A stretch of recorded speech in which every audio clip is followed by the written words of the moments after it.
When I bought my secluded farm, I never imagined the HOA president next door would launch a war to seize control of my land.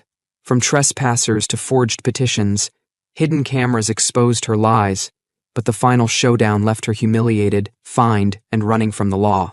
This is how I outsmarted a power-hungry HOA tyrant, saved my private property, and exposed the shocking truth she tried to bury. Let's just say, Karen picked the wrong neighbor to mess with. I first realized something was off one afternoon when I spotted two strangers traipsing across my field.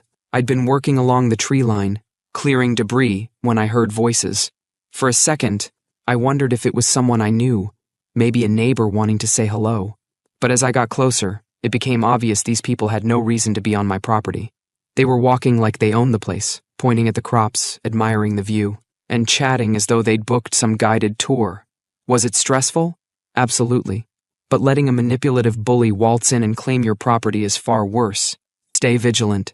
Karens are everywhere. Smash that like button if you've ever fought a power-tripping HOA. Comment your worst Karen story below. And subscribe because trust me, she's not done.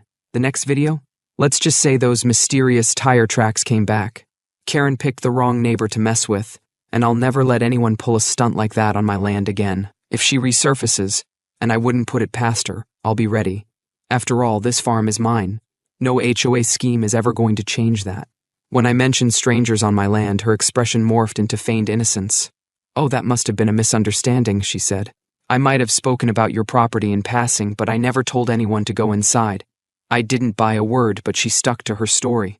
When I pressed her on why she cared about my farm, she just said, "We're always happy to have new neighbors, especially ones who might consider joining the HOA." Then she gave me a knowing look, as if daring me to argue. I left feeling uneasy, but with no concrete proof of her wrongdoing, there wasn't much I could do. Still, I stepped up my security.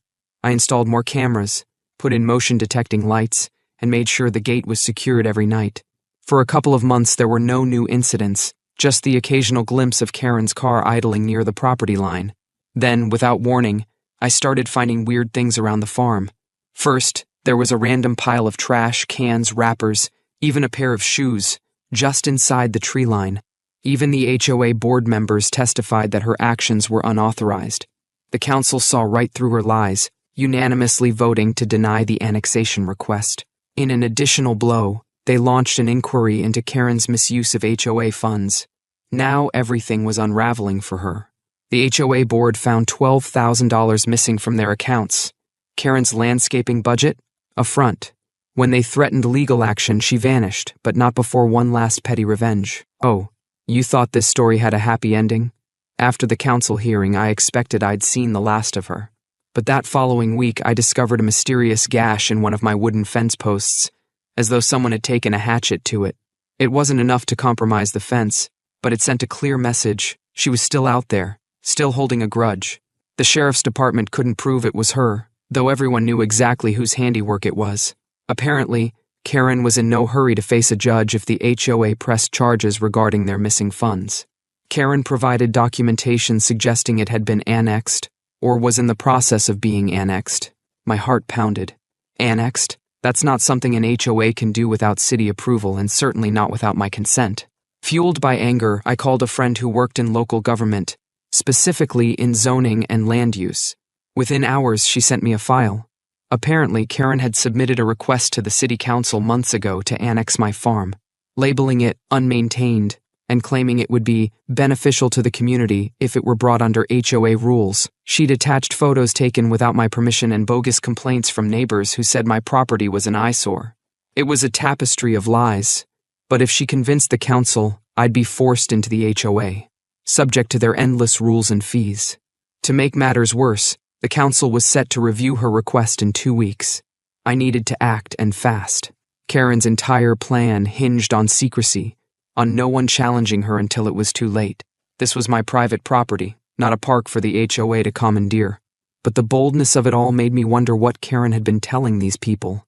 Clearly, she'd spun a story that my land was basically up for grabs. I marched straight to Karen's house, petition in hand. She answered the door looking downright smug. "Oh, that?" she said, when I waved the petition in front of her face. "It's just encouragement. We'd love to have your lovely property as part of our community. Nothing personal, she shrugged, brushing me off as if we were discussing a minor favor, like borrowing sugar. I demanded she stop lying to people. Her mask slipped for a second, revealing a flash of anger. Then the sweetness returned to her voice. "I'm just trying to be a good neighbor," she said. "But if you want to be difficult, I suppose we'll see what happens." That threatening note in her tone made my stomach tighten. A bigger question loomed. Why was she so fixated on acquiring my farm for the HOA? I hired a surveyor to confirm my boundary lines, which came back exactly as I expected. My fence was on my land, and as a bonus. The survey revealed that a row of HOA planted bushes and a decorative sign actually extended onto my property. With these results in hand, I also contacted a real estate attorney.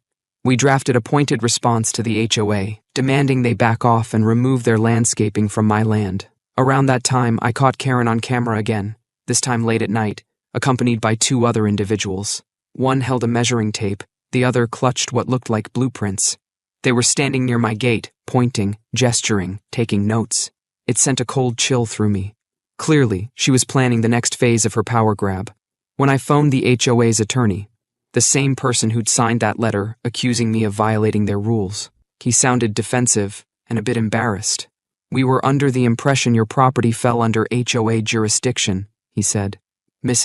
So I decided to shine a very bright light on her machinations. I compiled everything. Screenshots from my security cameras showing Karen trespassing, the surveyor's report disproving her claims, the petition, the letter from the HOA attorney, and a detailed timeline of every shady incident. Then I posted it all online, tagging local neighborhood groups, city council members, and the HOA's own social media. I titled it "The HOA President Who Tried to Steal My Farm," and it blew up. People were shocked, neighbors were furious. It seemed Karen hadn't told anyone on the HOA board about her secret annexation plan. She'd convinced them I was just some troublesome recluse who wouldn't maintain my property, using HOA funds for legal fees and that decorative landscaping near my fence. The board members scrambled to distance themselves from her. One of them, a guy named Dave, even reached out to me personally. He said, "I had no idea she was using our budget to pay for private lawyers and those plants on your land."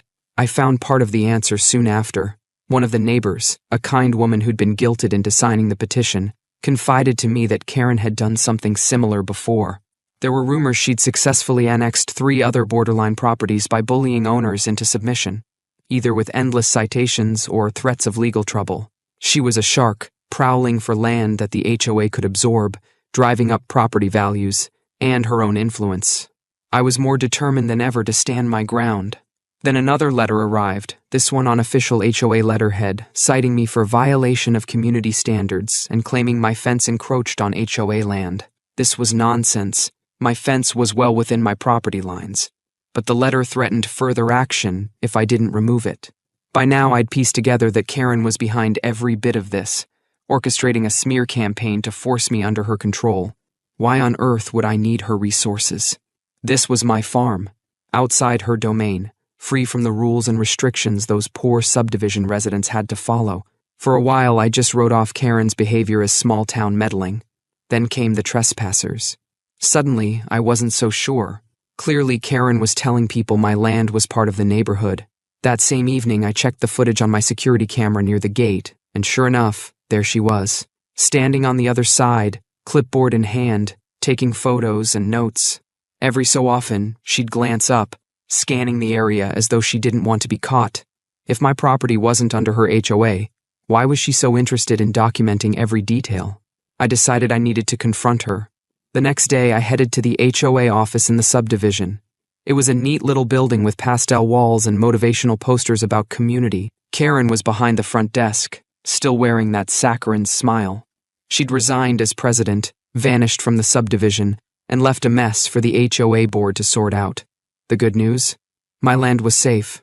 No more forged petitions, no more trespassers strolling through like they owned the place, and no more late-night sabotage, at least none that I've caught on camera since. My farm has finally become the peaceful retreat I dreamed of when I first bought it. The board quietly removed the bushes and decorative sign that had intruded on my side of the property line. There's no more talk of annexation, no more letters accusing me of violating community standards. In fact, a few neighbors even apologized for believing Karen's lies, and we've become friendly enough that I'll trade fresh produce for help with repairs now and then. Still, I learned a hard lesson: vigilance is key. If you think someone's overstepping boundaries, document everything. Cameras saved me more than once, and sharing the truth publicly forced Karen to face the consequences. No sign of how it got there, and my cameras inexplicably showed nothing. A few days later, I discovered tire tracks by the back fence. Someone had driven up close, but again, no footage. It felt like a slow, methodical campaign to unnerve me. Then came the final insult. A row of my tomato plants was crushed underfoot, trampled by what looked like human footprints. My frustration boiled over. I'd moved out here to escape chaos, and it was clear I was being targeted. One morning, I found a letter stuffed under my door.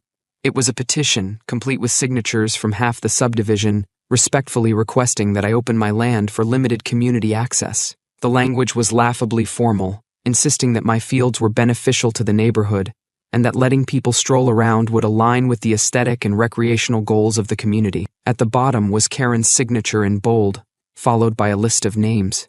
It was infuriating. She told us you were a nuisance who refused to cooperate. Suddenly, Karen was under fire from both sides. The board demanded explanations. The city council received a flood of calls and emails condemning her annexation request, and my neighbors were livid they'd been misled into signing that petition. But Karen didn't go down without a fight. One night, my cameras caught her sneaking onto my property again, this time with bolt cutters in hand. She tried to remove my no trespassing signs. I called the sheriff immediately. When they arrived, she put on a show, claiming she was just inspecting the property lines. The deputies watched the footage and wrote her a citation for trespassing. Her furious expression as they marched her off was both terrifying and a little satisfying. When the city council finally held the hearing, my attorney and I showed up armed with all our evidence. Several neighbors spoke on my behalf, detailing how Karen had manipulated them. When I bought it, the property had been neglected for a while. The gate was old and rusted. The fences needed work and the fields were overgrown. It was exactly what I wanted, a project I could pour my heart into, a retreat that offered real privacy. On move-in day, I'd barely gotten my last box off the truck before Karen appeared. She introduced herself with a sugary, sweet smile that never quite reached her eyes. She was the self-appointed queen of a nearby subdivision, complete with rows of cookie-cutter houses and a shiny HOA office. I remember her first words to me: "We like to keep the neighborhood looking nice, so we hope you'll be a good neighbor." At the time, I played along politely, figuring this was just a nosy busybody with too much time on her hands. When she asked if my property fell under HOA jurisdiction, I explained it didn't. I had specifically chosen this parcel because it was outside their boundaries. She laughed in a strange, forced way and said, "Oh, of course not, but you know, it's always good to be a good neighbor." I shrugged it off as typical small talk, but that phrase would keep coming back like a bad omen. A few weeks after I moved in, Karen showed up again, this time with a plate of cookies and a well-practiced smile. She hovered around my front gate as I was repainting it. The metal was old and pitted with rust, but once I'd finished, it looked sturdy enough to stand guard for years. Karen gave me the cookies and leaned in to watch me lock it. "Such a waste to keep this place all to yourself," she said, her eyes fixed on the gate. Her sugary tone made my skin crawl. That's when I realized Karen didn't want to be neighbors. She wanted to be landlord. I brushed it off, telling her I valued my privacy. The flicker of frustration in her gaze told me she wasn't thrilled with that answer. She pasted on her smile and said, "Well, if you need any help improving the place, the HOA has resources. Just something to consider." The whole encounter felt odd. "Excuse me," I called, trying and failing to mask my annoyance. They startled, turning like deer caught in headlights. One of them, a woman in her 40s, started stammering an apology. "I'm so sorry," she said. "Karen told us this was part of the neighborhood and that it was fine to walk here." I froze. Karen? The HOA president from next door? I'd met her only briefly, enough to sense she was pushy, but not enough to imagine she'd send strangers onto my land. Still, there they were, on my private property, claiming she gave them permission. I told them as calmly as I could that they needed to leave immediately. They apologized again, scurrying off. But for me, this was no innocent misunderstanding. It felt like the opening salvo in a battle I hadn't agreed to fight. After they were gone, I took a moment to collect myself. The farm was supposed to be my peaceful escape, a place where I could rebuild a rundown house and enjoy acres of rolling fields with zero drama.